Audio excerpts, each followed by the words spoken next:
Me La dices. fiscal, la fiscal de la Nación, Patricia Benavides, Ajá. versus la Junta Nacional de Justicia.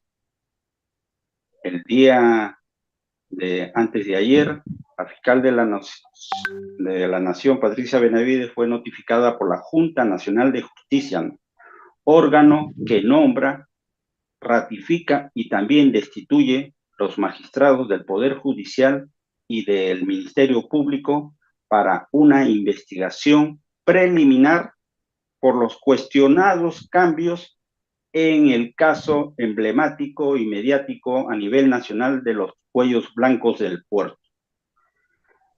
A raíz de esta noticia, hemos invitado esta noche al prestigioso periodista nacional, el señor Jaime Díaz Mayurí, un periodista que tiene una larga data y una larga experiencia en las lides del Poder Judicial y en las instituciones de la Administración de Justicia.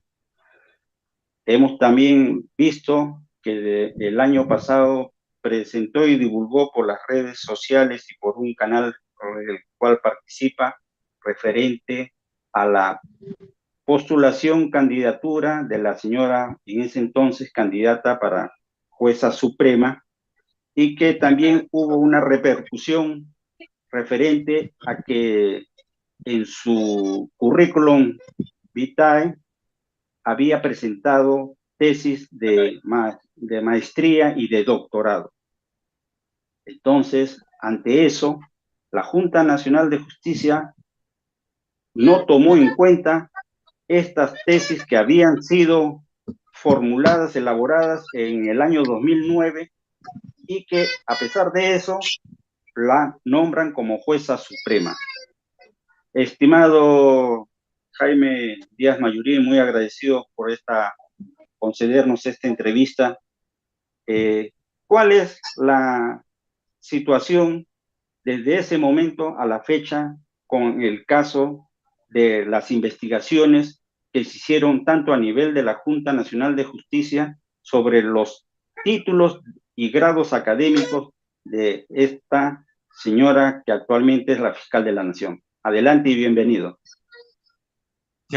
Muchas gracias, Víctor. Sí, te lo voy a resumir muy rápidamente, la inquietud vuestra, Víctor, y yo creo que ya es una inquietud no solamente nacional, sino internacional, porque hemos tenido tan mala suerte con presidentes que ya sabes dónde se encuentran, la gran mayoría, uno por extraditar y que se está negando a venir, como es Toledo, y ahora en el sistema de justicia, desde el año pasado, que terminó, perdón, sí, pues el año pasado terminó Elba Barrios como jueza presidente de la Corte Suprema y que tenía abierta una investigación y que ahora ha sido sancionada. Y yo criticaba a la Junta Nacional de Justicia por qué no la destituyó en pleno ejercicio de sus funciones y no esperar cuando termine. ¿Qué garantía había de que ella estuviese haciendo bien las cosas en el Poder Judicial? Pero no estaba sola la doctora Elvia, también estaba acompañada de la doctora Patricia Benavides. Ella venía cuestionada, su hermana también cuestionada, era una juez con juicios y con acusaciones bastante graves de liberar a narcotraficantes. La Junta Nacional de Justicia, cuando la entrevista, le dice a ella que qué haría si cuando ella sea fiscal de la nación se ocuparía del caso de su hermana, y ella dijo que no, que eso tenía que seguir fluyendo investigaciones como se debe hacer. Y ya sabemos qué es lo que hizo después, cuando apenas asumió.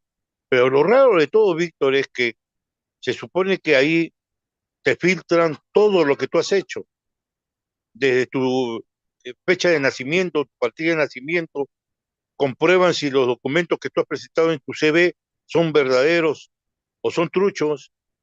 La pregunta es, ¿por qué no registraron bien o preguntaron a la SUNEDO? Porque parece que preguntaron a la SUNEDO y la SUNEDO se negó a entregar copias de la tesis, porque ya había una sospecha por el tema de las copias de las tesis, porque se decía que las tesis eran pues truchas.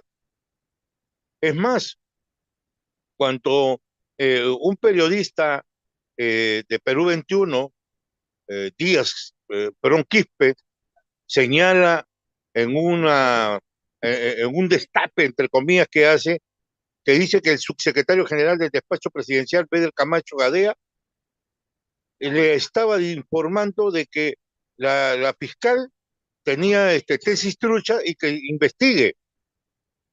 O sea, el señor alerta de lo que el gobierno de, del presidente Pedro Castillo estaba intentando averiguar también qué pasaba con la documentación ella. Es extraño, realmente extraño. Pero ahí no queda todo. Cuando ella ingresa, aparte de intervenir y sacar muchos fiscales que tenían procesos bastante interesantes y emblemáticos, y que luego ellos salen a la prensa a denunciar la prepotencia con la cuales fueron sacados, ¿no? Como fiscales provisionales que estaban trabajando bien, ¿no? Entre ellos estaba el caso de la fiscal que estaba viendo el caso de la hermana y que ella se había comprometido ante la Junta Nacional de Justicia de no tocarlo, el caso de los cuellos blancos, y caí en el tema de los cuellos blancos, ella tenía especial interés, pero eh, volteemos la página de esa partecita, porque es donde nosotros empezamos a investigar y a meternos a investigar lo extraño de todas las cosas que estaban ocurriendo. Sabíamos que en el 2018, en un operativo Constelación, se descubre que habían jueces y fiscales, periodistas, empresarios, todos metidos en supuestos actos de corrupción. Estaba César San Martín involucrado, que no le pasó nada, fue supremo, y muchos más, pero agarraron a lo más débil, agarraron a lo más débiles, el caso del presidente de la Corte del Callao, digo débil, débil porque no tenía defensa y era endeble en su posición de poder defenderse, me imagino, y que él tenía como padrino o hermano, porque así se trataba, con César Inostroza. César Inostroza estaba próximo a ser el presidente de la Corte Suprema por las calificaciones, porque nadie en el Poder Judicial puede decir que Inostroza pues es un inecto como juez. Es, tiene calificaciones muy altas el doctor Inostroza. Y entonces ya tenía enemigos. Por eso te digo, cuando a mí me cae ese documento, y en ese documento ahí está Chávarri, está Inostroza, está este del Callao, están el resto de los jueces y fiscales, está el actual fiscal de la Nación, digo, ¿y por qué ellos no lo tocaron? ¿Y por qué justo a Chávarri para sacarlo y ponerlo a Patricia Benavides? Justo para sacarlo a Inostroza y poner a la gente que ellos quieren en la Corte Suprema. O sea, se que empezaron a mover las fichas de un ajedrez malévolo para atraer toda esta crisis que existe en estos momentos de personas, yo no digo de la institución, de personas que en lugar de llevar a cabo lo que la ley dice, porque ellos como abogados lo saben, hacen su juramento, cuando se colegian, hacen su juramento y todas las cosas, y cuando llegan al poder se olvidan. Entonces comenzamos a investigar y investigar, y nos llega esta documentación, y antes de darlo a conocer, empezamos a cruzar información con nuestros contactos, con las personas del Ministerio Público, de la DIVIAP y de otros organismos, y en eso Patricia Benavides nombra a Marita Barreto. Ah, pucha, se siguen encendiendo las luces, se siguen encendiendo las luces, digo, las razones por qué la nombran a Marita Barreto. Y Marita Barreto está cuestionada dentro del Ministerio Público. Y yo no sé por qué no está afuera esa señora. Pero sigue ahí, porque hay un poder que todavía la mantiene, ¿me entiendes? Y lo que hace la doctora Marita Barreto, forma un supuesto equipo especial, porque se iba a crear una fiscalía de lucha contra el poder, imagínate, hermano, rimbombante la noticia, ¿no? ¿Y quiénes están en ese grupo? 4 coroneles. De esos 4 coroneles, uno muy conocido como Harvey Colchado. Entonces, ¿y por qué lo ponían a Harvey Colchado y por qué a Marita Barreto? Regresamos a la documentación que a mí me entregaron y ahí el señor Javier Colchado está como jefe de ese teniente que firma. Y la pregunta es, ¿por qué si el señor Javier Colchado sabía que estaba la fiscal Marita Barreto, no lo investigó? Como él es tan acucioso en sus investigaciones, no lo investigó. ¿Por qué no investigó a todos los congresistas que ahorita están en el Congreso, como Bon Pujada, que está metido también en este de los cuellos blancos? ¿Por qué no lo sancionan? ¿Qué hablaron? ¿Y cuál es la respuesta? Es que solamente de los 65.000 escuchas, 11.000 nomás escucharon. Esa fue la respuesta y la respuesta y la excusa. Nosotros pusimos al aire, como tú lo viste, Víctor, esa documentación de 26 páginas con todos los nombres.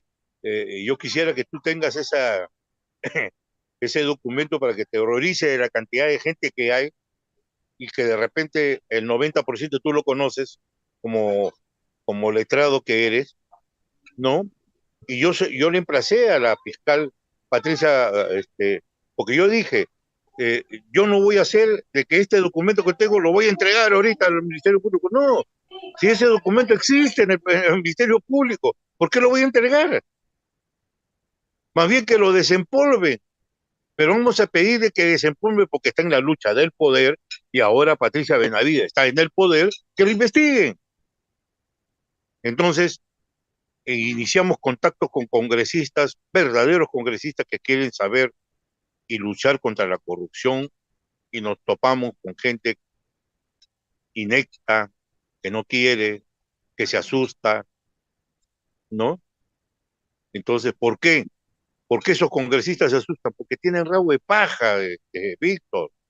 También están siendo investigados por cualquier cosa, pues, y la fiscalía, pues, es una espada de Damocles que está detrás de estos políticos, de estos funcionarios, para decir, oye, no te metas conmigo, porque si no, ya tú sabes, con arresto domiciliario, o te organizo, o te pongo en una organización criminal que está muy famosa acá en el país. Entonces, ahí está el documento que yo lo tengo, he leído el número del memorándum, quién lo firma, ¿no? Es más, dentro de ese grupo que está ahí, que nosotros lo hemos dicho, también denunciamos un hecho grave, que un mayor se hizo autosecuestrar, un mayor de la DIVIAT, que era el tesorero, se hizo autosecuestrar y que está involucrado con Harvey Corchado por una cantidad millonaria de los fondos de la DIVIAT y que ahora eso está en investigación en la Inspectoría General de la Policía y que de una forma extraña lo han excluido a Harvey Colchado. Entonces es Exactamente, una mafia enorme. Estamos luchando contra una mafia que está enquistada en el poder muchos años. Un colega periodista me dice, Jaime, tú no tienes miedo, ya a esta altura de la vida uno que va a tener miedo, ya. Estás diciendo la verdad, nada exactamente, más. Jaime. Es tu valentía la que ha puesto en claro esta situación que no es de ayer, sino desde hace muchos años, desde la época, podría decir, desde la época del primer gobierno de Alan García. Yo en esos años era estudiante de Derecho en la Facultad de Derecho de la San Martín y se podía ver pues que ya cuando ingresa Alan García, ingresa a copar tanto el Poder Judicial como el Ministerio Público, porque en esa época, para nombrar a los jueces y fiscales, a los magistrados, había una comisión evaluadora, calificadora del Ministerio de Justicia. O sea, esa comisión ya tenía injerencia política en el nombramiento de los magistrados de esa época. Y El que esos postulaba, magistrados, el que postulaba tenía que tener un carnet partidario, Víctor. exactamente. Y justamente a eso, cuando ingresa el señor Alberto Fujimori y cuando da el autogolpe en el año 92, crea la famoso Consejo Nacional de la Magistratura para colocar de consejeros gente que pueda evaluar y pueda nombrar, salvo honrosas excepciones, también gente partidaria a los fines de Alberto Fujimori y del Fujimorismo. Y así ha sido con los otros gobiernos, porque la verdad es que el Poder Judicial siempre ha sido politizado. Esa es una gran verdad que nosotros conocemos del fondo del asunto, porque ahora, cuando en la época de Vizcarra cierra ¿cómo se llama? El CNM por el escándalo Los Cuellos Blancos, lo cambia por otro que es parecido. Peor todavía yo lo considero, porque antes lo nombraba el Colegio de Abogados, los colegios de abogados del Perú a un representante ante el CNM, y ahora los abogados ya no tenemos representante ante la Junta Nacional, sino que lo nombra en ese momento el señor Walter Gutiérrez, que presidía esa comisión, lo nombra a la actual presidenta de la Junta Nacional, la señora Imelda Tumialán Pinto. ¿Y quién fue Imelda Tumialán Pinto? Fue directora en la época de defensor del pueblo del señor Walter Gutiérrez. Entonces, Hoy es embajador. muy, y actualmente ya pues, han informado de que el señor Walter Gutiérrez se va de embajador de Perú a España en lugar pues del señor Maurtua. Increíble, ¿Qué ¿no? es exactamente? Yo te digo, Díaz, o sea, la Junta Nacional de Justicia la nombra a la fiscal suprema y posteriormente la Junta de Fiscales Supremos la nombran, la eligen como fiscal de la Nación. Y ante esta investigación, porque el Consejo, la Junta Nacional de Justicia tiene las prerrogativas de nombrar, ratificar y haberle hecho una investigación preliminar en estos momentos, también puede acabar en una destitución, como lo ha hecho esta Junta Nacional de Justicia con los dos ex fiscales de la Nación, Carlos Ramos Heredia y Pedro Chávarri. ¿Qué otra información tienes al respecto, estimado Díaz? Sí, ahí en el caso de ambos doctores, indudablemente primó más de la lucha política interna en el CNM y la Junta Nacional de Justicia. También acuérdate que también la nombraron a la doctora Zavala, ¿no? Y la doctora Zavala pues estaba cuestionada, se había reunido con Vizcarra, y bueno, ¿no? O sea, la Junta Nacional de Justicia nació, es un, yo creo que es un eructo de Vizcarra, porque la verdad que la Junta Nacional de Justicia no hizo, ahora está tratando de salvar, de lavarse la imagen con la apertura a esta investigación preliminar contra la fiscal de la Nación, porque si no llega a nada, indudablemente ya no sabemos qué hacer en este país ya, ¿no? A cualquiera que lo metan preso, que vulnere sus derechos fundamentales, que hagan lo que le dé la gana. Pero está demostrado, y lo dicen ahí diversos informes, es que la Junta Nacional de Justicia actúa con la independencia que debe ser, y muy mal la fiscal de la Nación en salir en una especie de mensaje a la Nación, hacerse la víctima, o como la Comisión Interamericana de Derechos Humanos le ha dado ciertas, pues, no prerrogativas, sino ciertas facilidades porque supuestamente ella está siendo,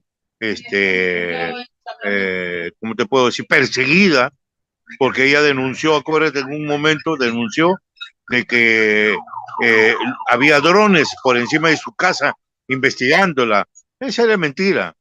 Esos drones no era de la propia policía que estaba pues protegiendo la vivienda, pero no era por los drones, pero ella era parte de la maquinaria que estaban haciendo ellos para entrometerse en el poder y sacarlo a Castillo como lo sacaron, ¿no?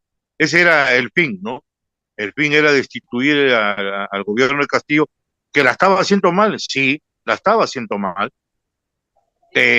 tenía que rectificar, claro, y que si había ánimo de rectificación de Castillo, había que un poco dudar, ¿no?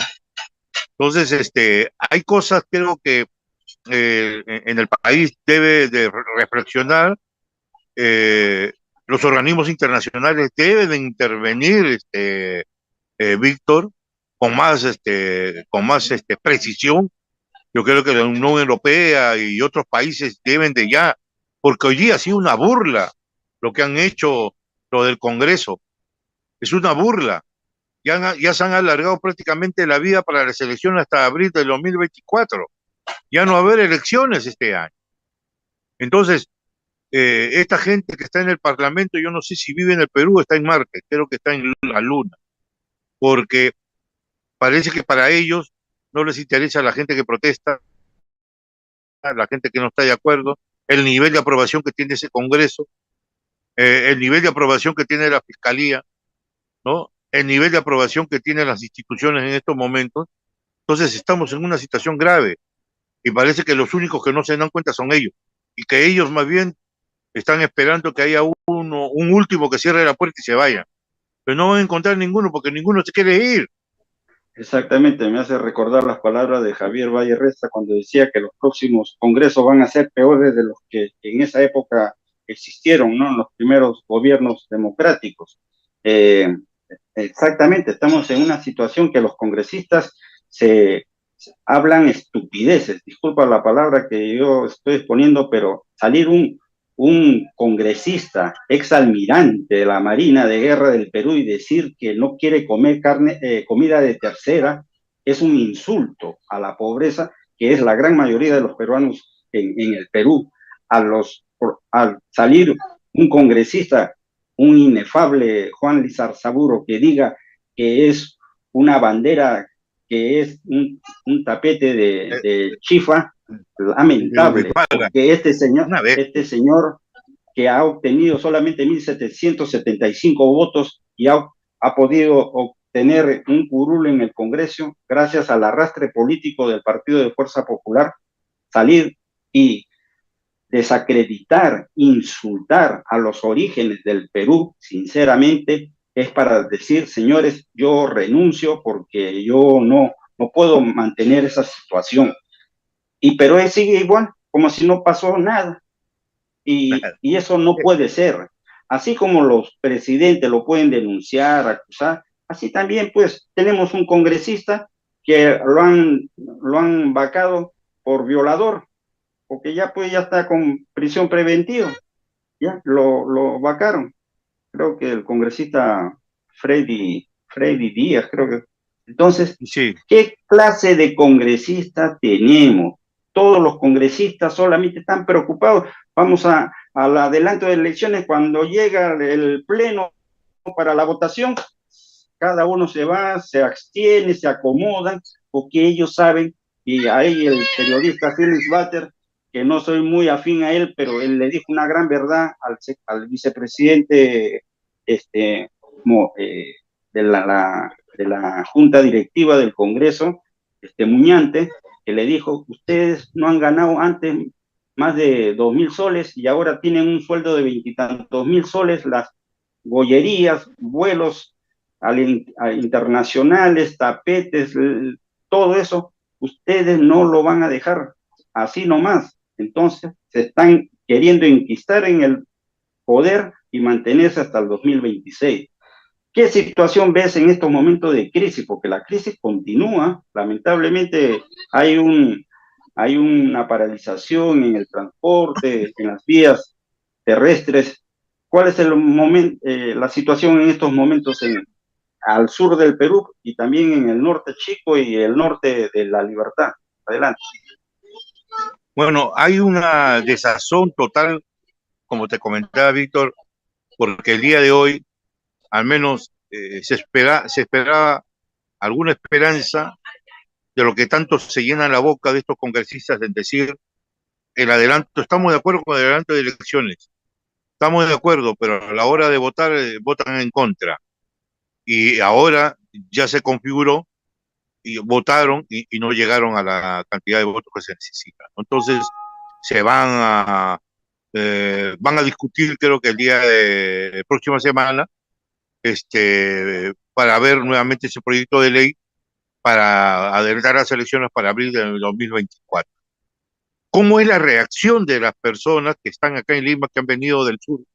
Caso de Puno, ¿no? Cusco, Apurímac, Huancavelica, que han llegado acá a Lima y que ahora pues ya han puesto muchas restricciones en el centro de Lima y que no permiten que ellos se acerquen para nada, pero han cerrado las vías tanto del norte de la zona de Puente Piedra, la zona de Comas, de Tupac Amaru, por ejemplo, han cerrado totalmente.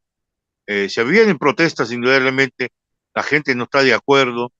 Vuelvo a repetir, ese jalón de orejas que ha hecho Estados Unidos a Dina Boluarte, parece que el jalón no ha sido tan fuerte, ¿no? Porque se niega. La única gran salida que puede ocurrir, Víctor, en estos momentos, ante la presión mediática que puede hacer Estados Unidos, es que renuncie Dina Boluarte. A renunciar Dina Boluarte se van todos. Es la única alternativa, no hay otra. Y como decían que para el mes de octubre se hagan las elecciones de una vez, para que encuentre este país calma, que encuentre paz. Pero hoy día la presidenta de una manera bastante,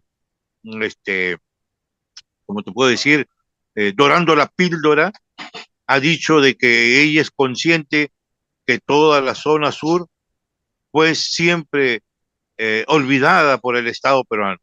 Ahora se le ha ocurrido que le va a poner luz, agua, gas, pista, veredas, y le va a poner un platillo volador para que vengan a Lima lo más rápido posible, un poco más y le dice que le dan un viaje a la luna a ellos, con la finalidad de poder bajar, ¿no? Las protestas que hay ahí.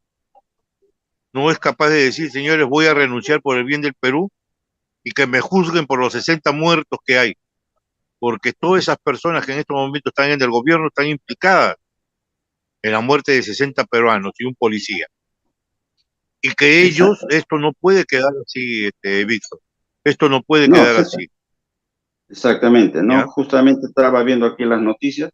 La fiscal de la Nación ha hecho pues hoy un anuncio desde Puno, donde lamentablemente para ella no ha sido bien recibida por, por las comunidades, a raíz pues de que ella como perseguidora del delito, como fiscal, ella las investigaciones que se han hecho a presión popular es que no hay celeridad en esas denuncias, investigaciones, ¿no? De los fallecidos, tanto en Huancavelica, en Ayacucho y en Puno. Entonces, ante esto, ahí sí no hay celeridad, no hay ninguna declaración de un testigo, de algún, inclusive ha llegado a tal extremo de, se podría decir, de desidia de parte de la representante del Ejecutivo al darle un valor al fallecido, al asesinado, y otro valor a un herido. Actualmente hay miles y miles de civiles y policías que están heridos y están hospitalizados. ¿Cuál es tu opinión al respecto?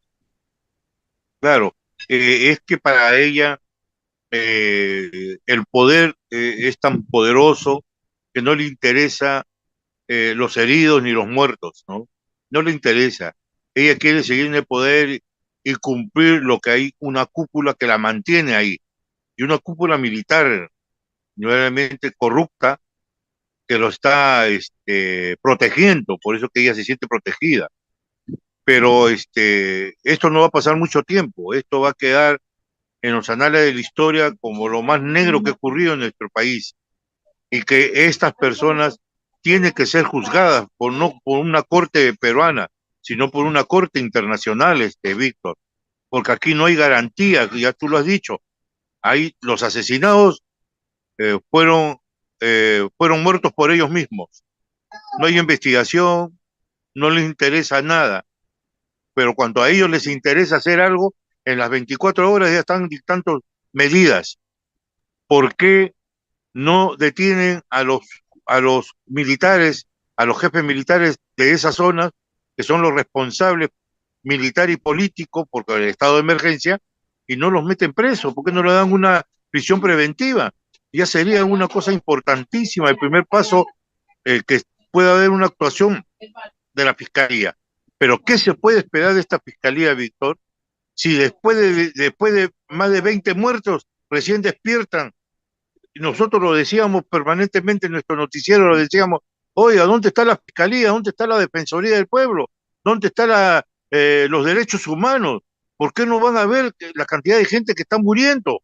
Nadie decía nada, ni los políticos, Víctor, ni los políticos. Parece que todos les habían anestesiado para que no digan nada. Después de los 40 muertos, recién reaccionaron. ¿Dónde estamos? Algo extraño estaba pasando en nuestro país. Y la indignación, por supuesto, fue creciendo más, y ya pues a esta gente, a esta clase política, para mí, ¿no? Y no voy a buscar reparo en mi adjetivo, está putrefacta, que debe de irse, debe de largarse de una vez, como ya decía Hildebrand hoy día, antes decía renuncia a Dina Boluarte, ahora dice lárgate, Dina, algo así, ¿no? Exacto. Mira la indignación que tenemos nosotros los periodistas.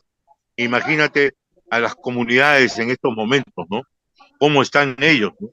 Decepcionadas de toda la decepción ya llegó a un extremo enorme. ¿Qué están buscando?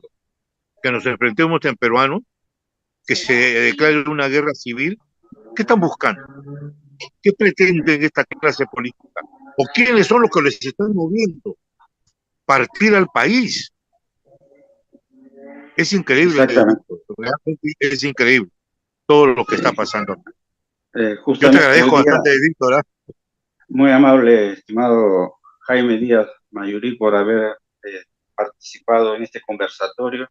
Es un conversatorio que lamentablemente se va a tener que extender y se va a tener que convocarte en otra oportunidad, A porque tus a órdenes, toda Víctor. hora, a toda hora, lamentablemente, yo como peruano, como abogado, me siento indignado ver y asistir una audiencia el día de hoy en donde se convoca para la prisión preventiva, y el derecho de un investigado, de uno que está cumpliendo una prisión preventiva en prisión, se le impida Niegue. que se haga presente ante la sala, porque con este tema de la pandemia, tanto la fiscalía como el Poder Judicial, el juez, se amparan en la virtualidad.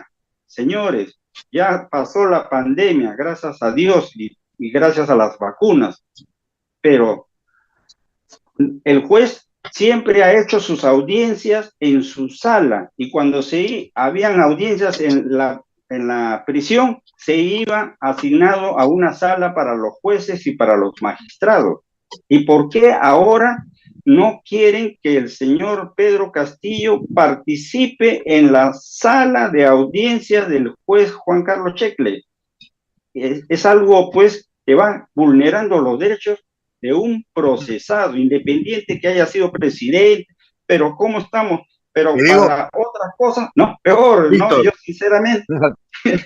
te digo una primicia. ¿Sabes por qué no quiere? Porque Pedro Castillo va a decir todo lo que él sufrió, toda la presión que había, va a dar nombre de los ministros, perdón, de los congresistas, de algunos políticos que lo presionaban y que lo empujaron a hacer lo que hizo. Por eso que temen, no quieren que haya pues una presencia de Pedro Castillo, porque él sabe que le va a decir la verdad y tienen miedo, pues, tienen miedo, ¿no? Así Entonces, es. ahí está, bueno, ahí está. Pero bueno, Exacto. a tus órdenes siempre, Víctor, cuando tú desees, eh, esto va a seguir, vamos a seguir investigando, nosotros no lo hemos parado y como siempre, a vuestras órdenes, mi estimado Víctor, y que ojalá que en nuestro país pronto alcance la paz social, alcance la verdadera justicia que todo el Perú, los 33 millones de peruanos están buscando hace muchos años. Gracias, Víctor. ¿Eh? Muy amable, muy agradecido. Un saludo a las grandes comunidades peruanas en el exterior y un abrazo grande y fraterno a todos mis compatriotas que residen en Lima y en toda la región del Perú. Nos vemos. Buenas noches. Nos vemos.